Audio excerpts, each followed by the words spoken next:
and oh, by the way, ideas are addictive. Human beings we love it. We love it. Let's you and I jam down on how we can solve HR. We're going to come up with a ton of ideas, and we're going to love what we do. Right? It's going to feel good. It's going to really feel good. So good. So good. This is the Rebel HR Podcast, the podcast where we talk to HR innovators about all things people leadership. If you're looking for places to find about new ways to think about the world of work, this is the podcast for you. Please subscribe from your favorite podcast listening platform today and leave us a review. Rebel on, HR Rebels. Welcome, Rebel HR listeners. Thank you for joining us for another week. This one is going to be fun. With us today, we have Andy Binns. He is co-founder of ChangeLogic, a Boston-based strategic advisory firm. He works with CEOs, boards, senior teams, and tries to help navigate all of the complexities of change. His goal is to help organizations liberate their potential to excite the world with innovation. He has a guidebook called The Corporate Explorer that helps with practices that enable managers to go from idea into action and demonstrates how success is not only possible, but may offer entrenched companies better odds than venture capital-backed startups. Thanks for joining us, Andy. Hi there, Kyle. Very nice to be with you. Thank you for inviting me on your show. Well, extremely excited, and it's one of those things that this topic for me just spoke to me. And when I got the request to speak with you, and I saw some of the work you were doing, I said yes, we need to talk on the podcast. So appreciate you joining us today. And we are going to start by talking about change. So what got you interested in helping organizations understand how to innovate? Well, I think what got me really interested in this was I really am a bad employee. Right? I just hate being inside organizations at some level. And so, I think that I wrestle with that issue, and the one place that things seemed to click for me was when I was with IBM. This was 20 years ago. So that means I'd already had 10, 15 years of being a bad employee before I got to this point. and I got assigned to work with IBM had these emerging business opportunities. And these were like new businesses. The idea was to create from the assets the company had some new places that it could explore. Right? And I was like, okay, I've read stuff about innovation. I had done some stuff in my previous consulting career around innovation. But this was the moment at which my imagination fired, because I saw a place where the rebels, to use your term, could actually live in an organization. That there is a role for those who want to push the boundaries and to take organizations in a different way. And I just thought it was a neat combination of innovation in large organizations. I love that. And what's really interesting about that, first of all, I love that you're like, yeah, I'm just not a good employee. But I might, flip that a little bit and say, maybe you're not a good employee in an organization that doesn't let you be creative and innovative. Is that fair? Well, so that may be, but the interesting thing that that's embedded in your question about let you be, right? Yeah. Is that it's the organization's job to enable us. And I don't think that's very often the recipe of success, right? And so that's part of the thinking behind this book, Corporate Explorer, how corporations beat startups at the innovation game, is that when we look at examples of really successful innovation in large corporations, it has at the center a rebel, somebody who is going to seize an opportunity, sees a problem in the world they want to solve, and it's them who bring the energy, to bring the purpose, bring the passion to convert that into a business. And they're very rarely given the opportunity. Most of them take it, right? And that for me is a little bit of the same story. So you've got to take these opportunities. And yes, organizations can enable, and we can talk about how you do that. But I just think that's an important sort of marker for the way I think about organizations and innovation. I think that's such an interesting point, and I don't know that I've ever really thought about it that way. But you are kind of bursting all of our bubbles in HR, where we think like it's up to us to build the platform for innovation. But what it sounds like to me in what you just described is it's more about us getting the right people empowered to do the work, and then getting out of their way. Am I on the right track there? I think you are. I mean, I think that there's a little bit more we can say, but um, the notion is that within most organizations, and after a while, this isn't true, right? But they can get to the point where that you have a hard time with this. Most organizations, there are explorers. There are people whose bias is towards how do I create? How do I do new, right? And then there are people who are much more how do I optimize? How do I bring stability? How do I bring regimentation? And what you need to do is figure out how you set some number of those explorers free, not all of them, because then you just create a zoo, right? But allow some of these people to really drive, give them a license to explore, if you will, and that is what will secure the sort of innovation outcomes that many organizations are looking for, and that impulse that they have is very similar to an entrepreneur. So some of what they do is different, and some of what they do is very is the same. It's a matter of understanding the difference between the two. There's one other thing, one other bubble I want to burst, Carl, if I may, which I think is important. So, and I'm afraid I'm gonna blame HR for this one, just for the heck of it. We're fair game. Go ahead. Yeah. You asked me on your show. So here is what happened, and I will generalize this point in a sec. I'm in Germany in an unnamed large financial services company, and I'm with the head of global talent, and we're discussing the work we've done with them to think about how to create an innovation unit to explore some opportunities that they see to go after. And this is maybe my third or fourth visit. And I say to her, so, leadership of this unit is really important. What progress have you made? Yes, Andy, we have come to a solution to this. We've decided we'll hire from outside because that way, if we fail, the consequences are less. Right? In other words, it won't do any harm to our talent succession if somebody fails and we have to eject them from the system, right? Outsiders have a really hard time leading innovation inside corporations because they have no social capital. They have no track record of performance. They don't have any favors they can call on from other people. And so what we find is that ones who are really successful at this have a track record. People know them.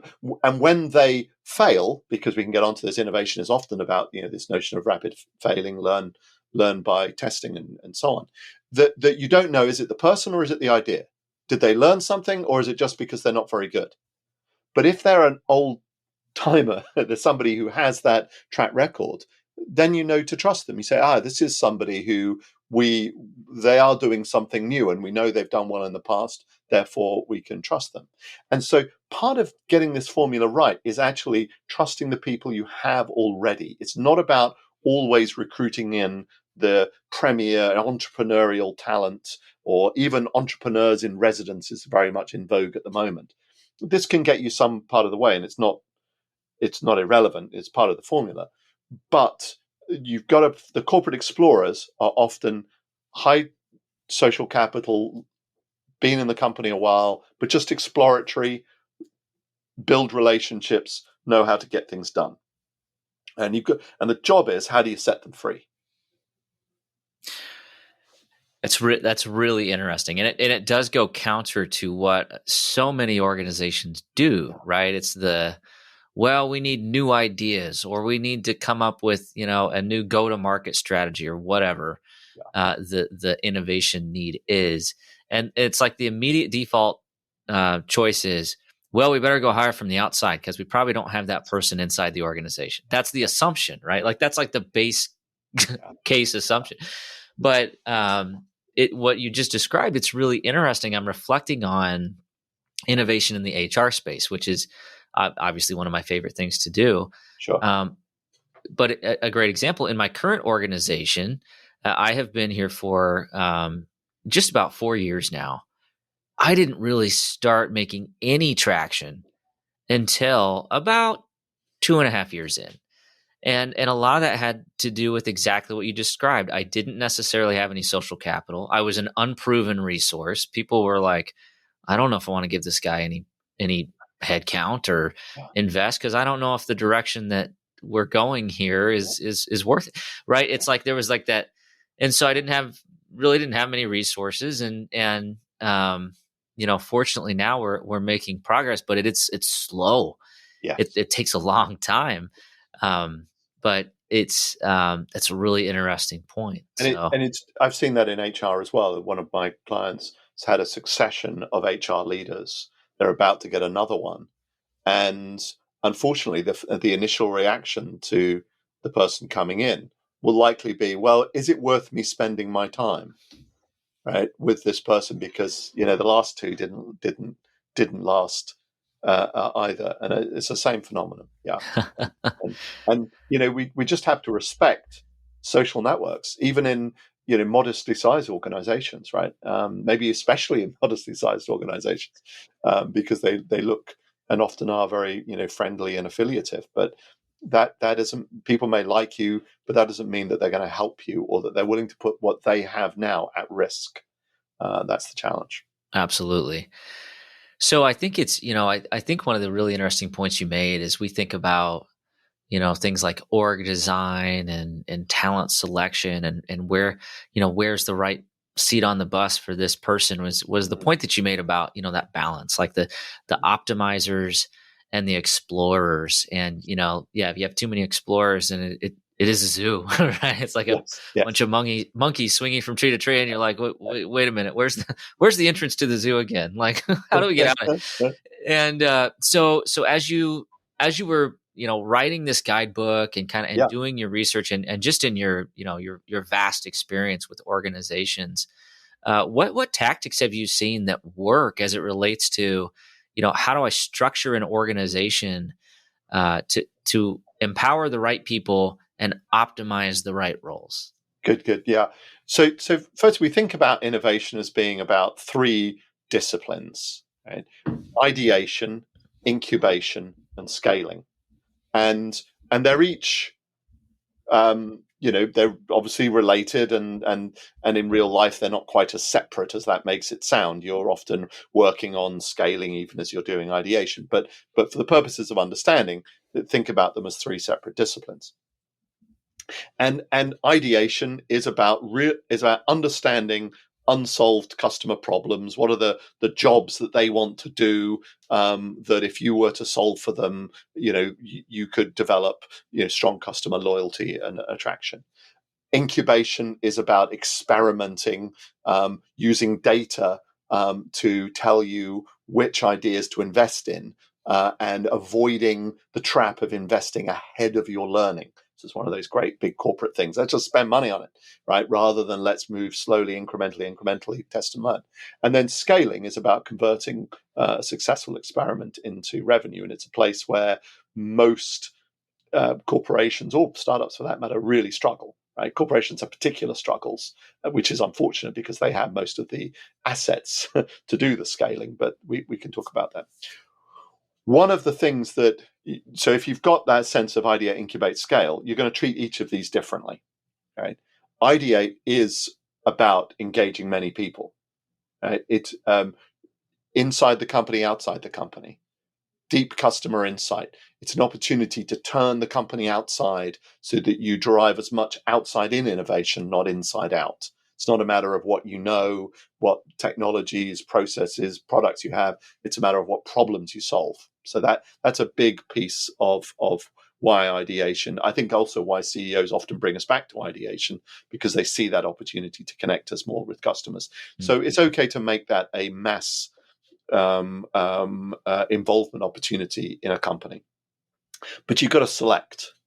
Not everything you decide on is something that you're going to progress. So at some point, you've got to say, okay, there's a down select to a set of opportunities that you're going to then incubate. Right now, in the book, we talk more about how do you set up ideation so that that's easier, and we talk about, even in ideation, narrowing around areas that have the most opportunity and things like that. But at some point, you're going to make a hard decision, and then you incubate. And at this point, you start to think about, well, we're ready to invest, so I'm going to take some of Kyle's time and I'm going to focus him on this innovation, right? So you start to we often set up a sort of a sprint team, like an agile process, and for the first 90 days we've got people sequestered to a team for maybe half of their time to do this, and they're going to go through that first level of validation of the business. And then after that first 90 days, you've got to decide, are you going to pony up the investment to put people on 100%? And at that point, you're creating a venture that you're going to separate away from the core business, right? You've got to separate an explore unit from the core business. It doesn't have to be off in a different building. Some people do put it in a different building or a different city. But even if it's just on a different floor, or if there's a corner of the building that you can give it to, because often when you're exploring into new areas, it needs to work in a different way, have a different culture, different working practices, because you might be addressing a different customer set or business model or whatever. And then the scaling story, you're definitely into. This is a separate organization with its own routines and so on. And so that's sort of, it changes as the innovation matures, essentially. Is that getting at what you're thinking of? That's very helpful. And I think just the, kind of the systematic way to how innovation works. It's interesting because a lot of times we hear, you hear these stories, right? Like the light bulb moments, and somebody was they were doing something, at 3M and stumbled across Scotch tape. Yep. Right. And it was because someone was trying to do some other random project that absolutely didn't work, but they stumbled into it. And you hear about these, but I mean, so often we're almost like paralyzed, like, okay, well, how do I actually make that happen in my organization? Right. Like how do we figure out Scotch tape on accident? and Kyle, I think this is maybe where you're going. My reaction is we're solving the wrong problem. Right? That we're solving the how do I get lots of ideas problem. And oh, by the way, ideas are addictive. Human beings we love it. We love it. Let's you and I jam down on how we can solve HR. We're going to come up with a ton of ideas, and we're going to love what we do. Right? It's going to feel good. It's going to really feel good. So good, so good. But the problem is all about incubation and scaling. And it's not about creativity. I've got nothing against creativity. I've got nothing about generating lots of ideas. But really, we're focused in the wrong place. And this is one of the challenges that corporations get into. So that's why we end up with innovation schemes that just have T-shirts or mugs or big, large-scale events or jamborees of ideas, rather than doing that committed stuff of actually innovating. And the energy can't come from the organization alone. It's got to come from these corporate explorers. That's why they're so important, because that is what works externally. Venture capitalists rely on great entrepreneurs, and they look for serial entrepreneurs, right? People who know how to do this, so that it's in their bones to be an explorer. And that is what you see in corporate explorers as well. It's people who just have that passion, commitment, and also, and this may be different to many entrepreneurs, selflessness. They have to be ready to let other people make them successful. Right? And so that means sometimes they're less showy, less it's all about me than we're looking for. right? So you might have explorers in your organization, you haven't realized it because they don't make as much noise, but actually their capacity to lead and their capacity to identify opportunities may be outstanding. And that's certainly the case that we see in some of these stories in our book. That's a really interesting point, and I'm reflecting. So my organization, we make equipment, manufacturing equipment, capital, big grinders and things like that, and so we have a lot of engineers, and it's Yes. mechanical minded engineers, people who are just trying to figure out, okay, how do I make this work a little bit better? How do I help out a customer?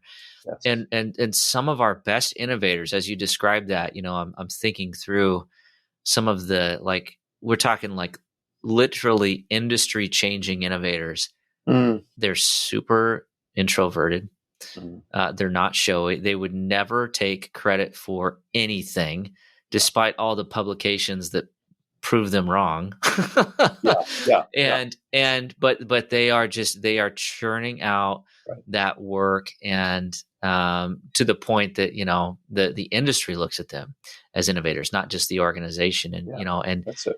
and if we don't incubate those folks and allow them the opportunity to scale, um, anybody in the industry would hire them sight unseen at whatever salary they asked for, which would Yeah. not be much because they're humble and Yeah. selfless, Yeah. and Yeah. it's a really interesting point. A lot of times we think about these flashy, Tesla driving entrepreneurs. Maybe that's not the right profile. Yeah. That's right. And many of these innovation programs involve setting up, high profile innovation labs and so on, which I think incidentally have a role. But they're not the same as what you just talked about. I bet none of these people had an innovation lab. I mean, you can tell me they did, right? They had an office with a Yeah. couple of greasy parts and and an idea, Yeah. right? Yeah, exactly. Now, sometimes you need to think about how can I do a dynamic duo, right? So maybe they're so introverted they can't commercialize, or they're not very customer connected. And actually, if you look at many successful startups, like Yahoo or Google, you actually see a dynamic duo. There's an insider and an outsider. And sometimes you have to look at that kind of combination to get the right sort of corporate explorer effect that you're looking for. Absolutely. And I think this is just really kind of interesting. I think the thing that is probably my favorite thing about this conversation is it's turning so many things on their head that we kind of just assumed about innovation. And I think a lot of times we're really reading like some of it's almost like you're reading the headline without reading the article about innovation. Right. And you just Yeah. assume like, oh, this person's a genius. Nobody else could ever figure this out, and or this organization has this figured out because they hired the smartest people. But there's more to it than that. So as you were putting this guidebook together, Mm-hmm. I've got to believe that you probably learned quite a bit, and through some of the research process, what were some of the things that actually surprised you as you were putting together this resource? So one of the things that surprises me in a way is just how many examples of corporate explorers are out there. We started with the premise from our own experience, but then the more we looked, the more we found. And it's interesting. It's kind of like it's because it makes the statement, big company innovates in a new area. It's just not a headline, right? And so we don't see it, and therefore we believe the notion that it doesn't exist, right? And so we were. It was extraordinary how many have actually turned up since we wrote the book. People who reach out to me. One of the ones I've enjoyed most of all is this lady, Yoki Matsuoka at Panasonic, and Yoki was on the founding team for Nest, the thermostat now owned by Google. So she's a serial entrepreneur, crazy smart AI person, MIT PhD, and so on. And now she works for Panasonic. She lived in America for many years. So I think since her teenage years. So she's got Japanese and American. But now she set up this thing called Yo Labs, working for Panasonic, an executive officer of the company, creating new ventures for them. Right?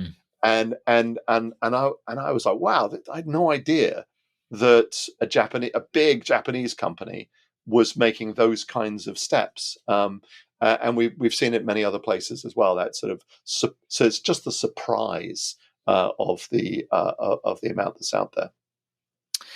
Yeah, it is. It is funny because I started my career in an organization with 300,000 employees, and Mm, everything was a best practice, right? Like it's like you literally had a guidebook on, oh, how do what binder in my office goes on what shelf, right? And right. it was all about Yes. control Yes. There you and go. There you go. don't Yeah. you're a cog in the wheel, don't step outside of it or you get That's right. smushed, and so yeah, to me, hearing the term, large organization and innovation, it's kind of like, Yeah. it's okay. That's a buzzword, right? It sounds good. You put it on a recruiting flyer, but what is it actually That's, like to work there, right? So at those organizations that have kind of figured this out, do you consider it is it the ability to spot that talent as they're hiring people? Or do you consider it more of an ability to develop people that just kind of have this natural inclination? yeah. Any insights there? Good. Yeah. I think we do need to make this identification of talent, probably when they've been recruited. I don't know that you bake it into a recruitment process necessarily, but certainly when you've recruited people into the company, are these explorers? How many explorers have you got? And in your talent management system, tag them, be aware of who they are, and there are good tools that will tell you this. So there's one by a firm called Human Insight in the Netherlands, that does a great profile actually of a whole team that says, are they exploratory or are they more stability oriented and so on. Hmm. We talk a lot about that, but it's a good tool. So use something like that. There are others out there that will do something similar, and then I think the other thing you need to do is create these opportunities where they feel they have the license to explore. Right? So it in one of our clients, it was a particular project they set up for the Internet of Things. Right? It's a technology firm. They wanted to figure out how they could connect more of their devices to the cloud and use AI to add value-added services. And so they just invited people to join a series of teams to go explore those opportunities. Right? Set up processes like that, but processes that have a clear decision-making um, approach tied to them, so you don't get into the zoo with ideas that never end. And so you're going to do identification of the explorers, and I'm going to have a license to explore, and I'm going to have some way of picking the winners out of that process and then separating them out. Because as you say, this core business or exploit business operating system will kill them unless they've got a separate explore business system. They Hmm. need to have some separation. And this is the one of the two or three biggest things that the organization can do to make this work, is create that separation and allow them to operate in a different way, be measured differently, not on the lag outcome results of revenue and customer adoption, but on how many milestones have they hit, what have they learned, how close are they to the sort of indicators that they're being successful. And if you can do that piece right, then you'll be a long way forward to empowering your explorers. Yeah, I think that's really interesting. What's interesting about that is it's the same idea as the large organization who is very structured has, but it's putting that structure into a format that actually fosters the exploratory, success, right? Yes. It's that, Yes. we talk about KPIs all the time, right? And it's always, quality, delivery, on time, et cetera. And, but when you're talking about innovation, I can't remember the organization now, but I know the organization that actually tracks how much failure do you have. I think it's that. I think it's I think it's Mars, Oh, that really? they Yeah. actually track. Good. You have to have so many failures this month, Yeah. or you're not successful. Right. Right? right? Or you must be sandbagging, right? If Right. you never fail, Trying. it's because you're too safe. Yeah, yeah, yeah. Right. Yeah. Yeah. So really, really fascinating, and I think from my standpoint, I'm just thinking, geez, I don't know that we do a good enough job with that, right? We're still trying to fit our explorers into the same box as everybody else. Yeah. One of the things that I think through is, um, you know, compensation and incentive programs, and a lot. And Yes. so we're trying to figure out right now what is an incentive program that makes sense, that is controllable, but makes sense, but also allows for the the kind of the entrepreneurial flexibility that we need Yeah. to innovate. So what are your thoughts there on that? So this is a chapter in our book is around rewards and incentives, and so there's an assumption again that the best way to get corporate explorers in your organization is to figure out how to pay them in a way that reflects what an entrepreneur might get, right? Mm-hmm. And in some cases that's led to companies actually spinning out a company with employees in, right? And then buying them back again and having them operate in the company. All that meant is that suddenly you're sitting next to a millionaire. And Yeah, that didn't really help employee engagement could or could be workplace harmony. morale reducing. Right, right. And the funny thing is that all of the really successful explorers that we talk about in the book, like Jim Peck at LexisNexis, right, which is an Ohio company, right, and they built this LexisNexis Risk Solutions, or we talk about Christian Kurtish at Unica Insurance in Hungary and now Austria, or Kevin Carlin at Analog Devices, creating this condition-based monitoring business. They didn't have any special incentives. Yes, they benefited personally, and Jim is now on his third gig as a CEO, right? So their careers grew. They've done well, hopefully financially as well. But there was no special incentive scheme to allow them to do that. I think there are some modifications you can make, maybe to put them on longer term incentives rather than anything that's shorter term. But this sort of shadow stock and all these other kinds of ways of giving special incentives, I think could lead to some very unfortunate outcomes, and there's no evidence that they're needed. What's needed is this giving them the license, putting them in a position that they can succeed. I think that's really interesting, and it reminds me of all the research around incentives, especially monetary incentives or short-term incentives. Yeah. That a lot of times we put this goal in place, or this metric, and we think, okay, if this metric is achieved, here's the incentive, and that is going to impact human behavior in a positive way, because this is a driver. But I can only assume that in your research and in your work with corporate explorers, that many of them are probably not as driven by money, but they're more driven by the opportunity to make a change, Right. or make That's an right. impact, or innovate. That's right. I mean, and one of the corporate explorers that we talk about, he had this idea. So this is Christian Kurtish in Hungary. He had this idea for an entirely new insurance business model. And in the book, we tell the story of how he gets agreement from his managers to go forward with it. But he also took it to venture capitalists. He had two firms ready to back him to spin it out as his own firm.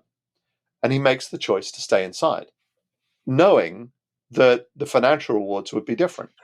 But, it's about his tolerance of risk, the sorts of risks he wants to take, right? We think of risk as just being one kind of risk. There's lots of different risks we take, right? And he was willing to take the risk of moving, being unpopular with his colleagues, right? And but he wanted to stay within a corporate environment because he liked the assets and the ability to get things done, and he liked the people. He's a part of a system.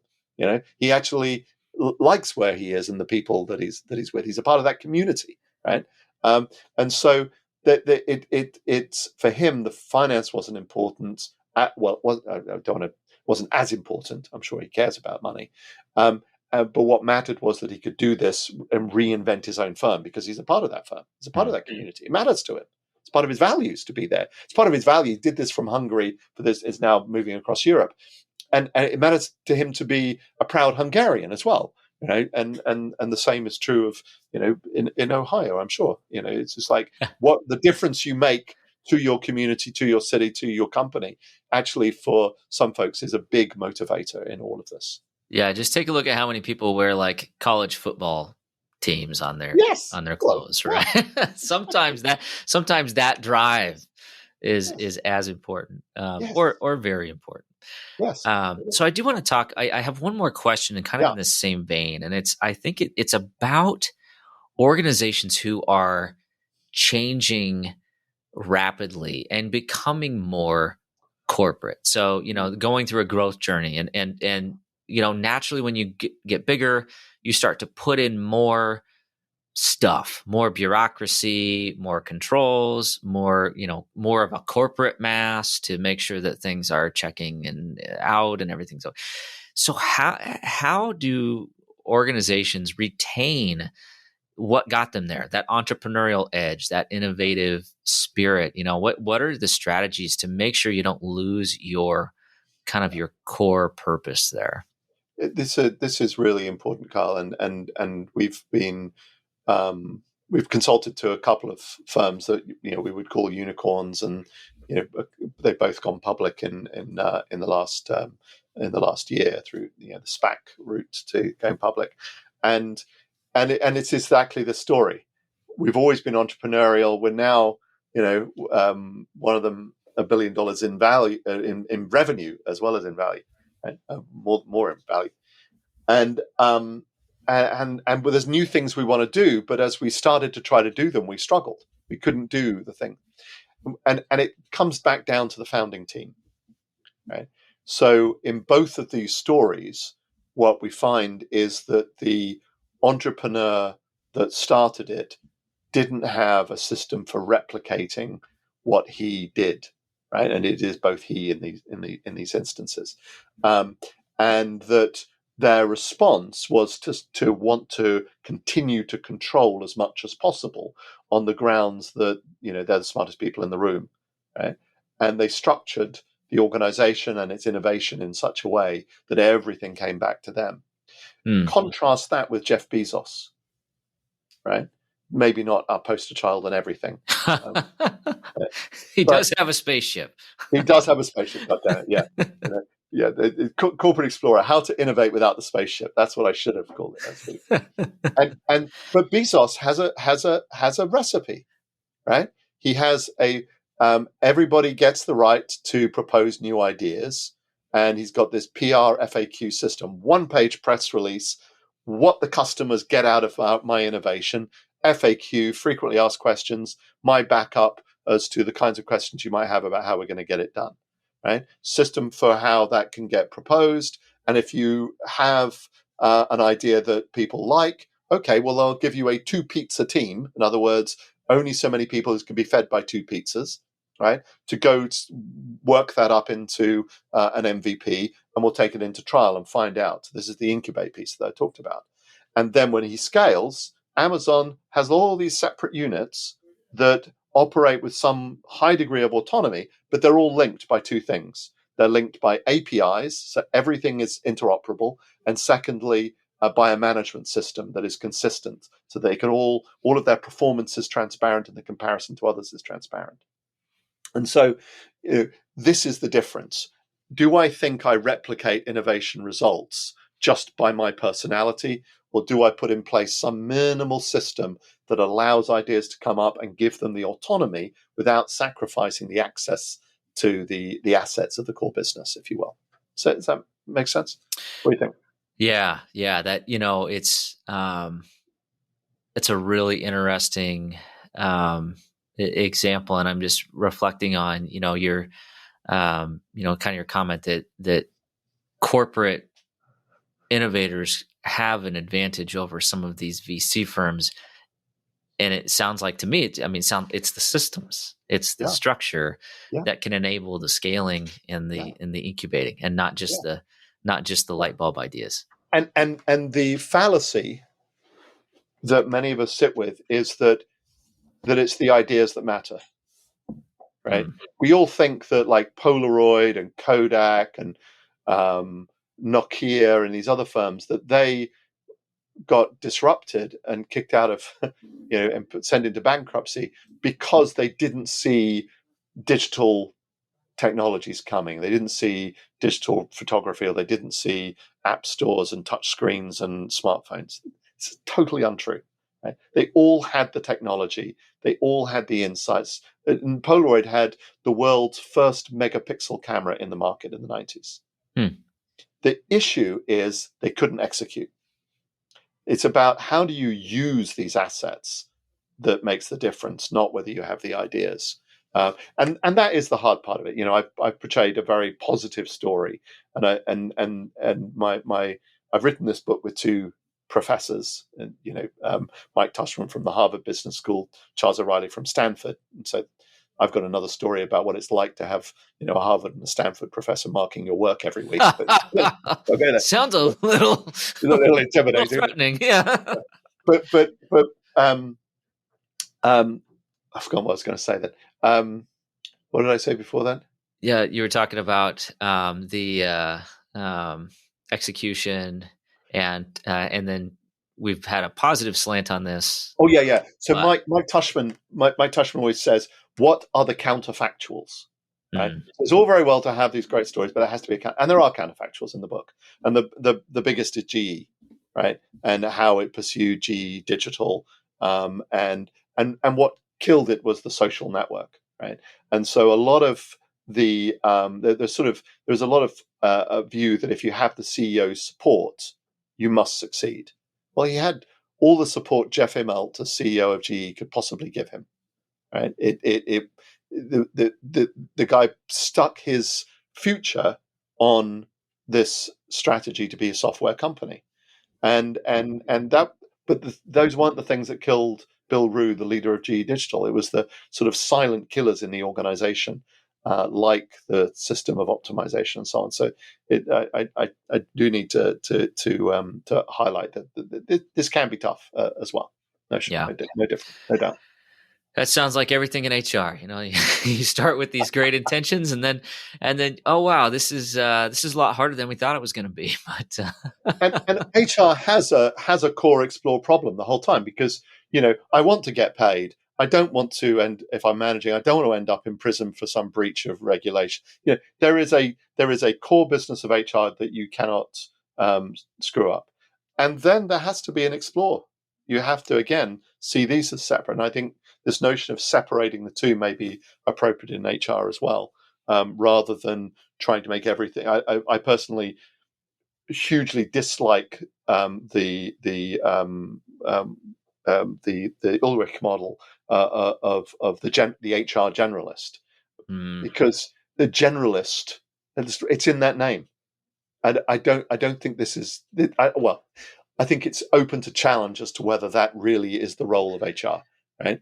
And that because the skills of delivering the repeatable results on pay, conditions, employment law are completely different to I'm going to figure out how to do innovation. I'm going to figure out how to contribute strategic skills. I'm going to figure out how to make hires and refresh our leadership team or board. Right. So I just think that these are two different things as well. I agree 100%. And maybe this is just, I'm just happy that you said that, because that's how I've structured my department. But, it's the, I agree wholeheartedly. And I think it comes down to the research on, behavioral competencies and what people are actually good at and what strengths do they have.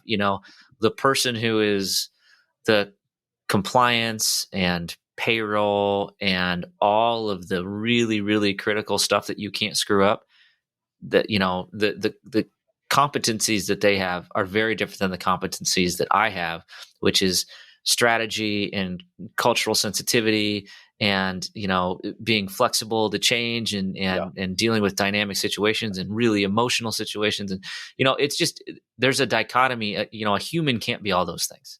Right. It's just the reality of the situation. Right. So I agree. Now, Right. for all you HR people of one out there, and you got an entire department, and you are a true generalist, I feel you. I've been there too. But if at all possible, if you can be aware of that, and as you think about your organization, if there are things that you can structure to allow, for a little bit of a diversion of how you measure success, but depending upon the actual task, that would be my recommendation there. So no, that's fair. And I should say it's easy to think about this corporate explorer story as only being about the largest organizations.